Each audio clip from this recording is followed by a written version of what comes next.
Fala pessoal, boa noite, tudo bem? A partir de hoje eu vou começar a gravar uns vídeos, vídeos curtos, com compartilhamento das palavras que eu tenho mandado no grupo. E a intenção é que seja algo bem tranquilo, para que vocês possam estar escutando, seja no carro, seja em casa, no momento tomando banho, onde quer que venha estar. Então, a palavra de hoje aqui está minha pesca, por isso que eu estou olhando aqui para frente, está em Mateus capítulo 24, versículo 15. Foi até que eu coloquei no grupo hoje. Assim, quando vocês virem o sacrilégio terrível, do qual falou o profeta Daniel, no lugar santo, quem lê, entenda. Então, os que estiverem na Judéia, fujam para os montes. Quem estiver no telhado de sua casa, não desça para tirar dela coisa alguma. Quem estiver no campo, não volte para pegar seu manto. Aí vem um comentário de uma pessoa que eu sempre coloco lá, que é o pastor Ed Renekiewicz, que tem um livro que está na Amazon, chamado Talmidim, E ele traz um comentário sobre essa palavra, que eu achei muito interessante e pertinente compartilhar com vocês.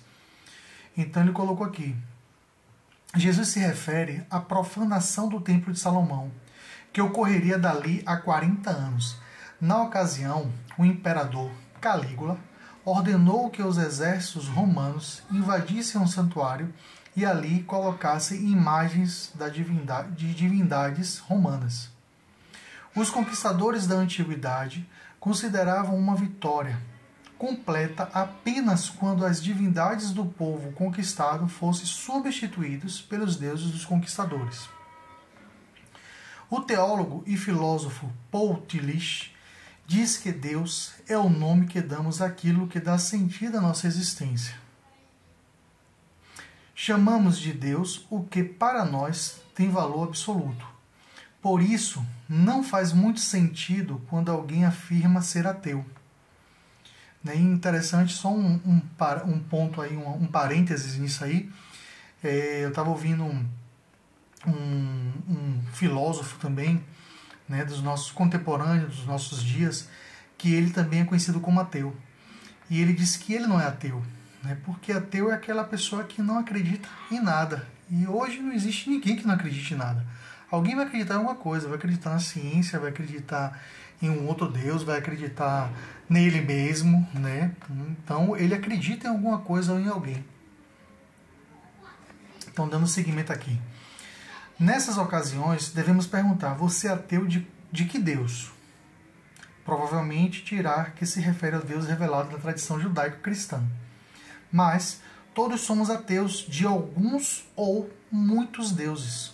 O problema é que não é possível viver sem um Deus. G.K. Chesterton escreveu que quem deixa de acreditar em Deus começa a acreditar em qualquer coisa, na história, na ciência ou em si mesmo. Jesus adverte seus discípulos, na palavra dita aqui por Kivitz, ele coloca que Jesus adverte seus Talmidim, em um tempo oportuno eu vou explicar por que ele usa muito essa palavra Talmidim, para o fato de que muitas coisas podem ser adoradas no altar da terrível profanação. Isso é, onde o único Deus vivo e verdadeiro não ocupa o seu lugar, certamente um ídolo estará lá. Então, vamos para o primeiro comentário rápido. Eu sempre ouvi essa palavra, e essa palavra sempre veio associada para mim como algo que está por vir. Essa palavra de Mateus 24, 15 até o 17, até o 18, que fala que quem estiver na montanha não volte, Os que estiverem na Judéia fujam para os montes. Quem estiver no telhado de sua casa não desça para tirar coisa alguma. E a gente vê que esse período apocalíptico, pela história, a gente vê que é um período apocalíptico que aconteceu exatamente em Israel. Que é um período onde a igreja ela foi perseguida, onde a gente viu cristãos sendo colocados como tochas vivas nas ruas, principalmente em Roma também, colocavam cristãos pendurados e tocavam fogo nesses cristãos, possivelmente porque eles diziam que eles eram luz, e até como uma paródia, isso eu não sei, não fui a fundo na história para saber disso, mas eu consigo associar dessa forma, né? Então foi uma perseguição terrível que a igreja sofreu naquele período, né? Então a gente vê esse ponto apocalíptico ali. E em nossos dias, né, o que é que a gente vê, né, colocando como um Deus, né, nesse templo? Nós somos o templo de Deus, né?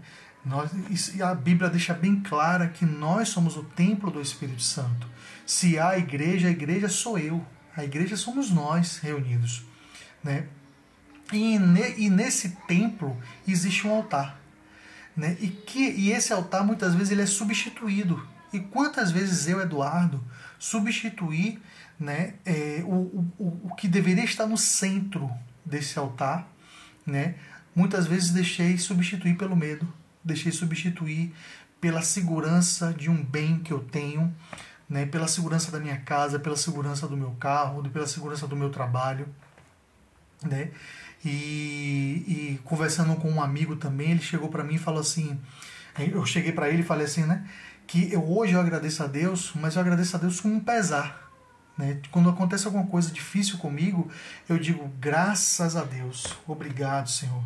Eu não quero te louvar, mas nesse momento eu abro os meus lábios para te louvar.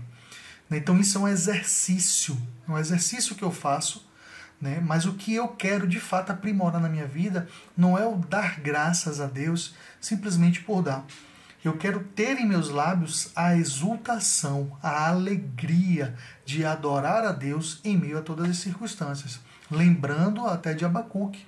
Quando a gente vai ler no livro de Abacuque, Abacuque começa com queixas para Deus. Mas no final do capítulo 3, ele tem uma palavra que ele ali reconhece e ele coloca como ele quer que o coração dele esteja.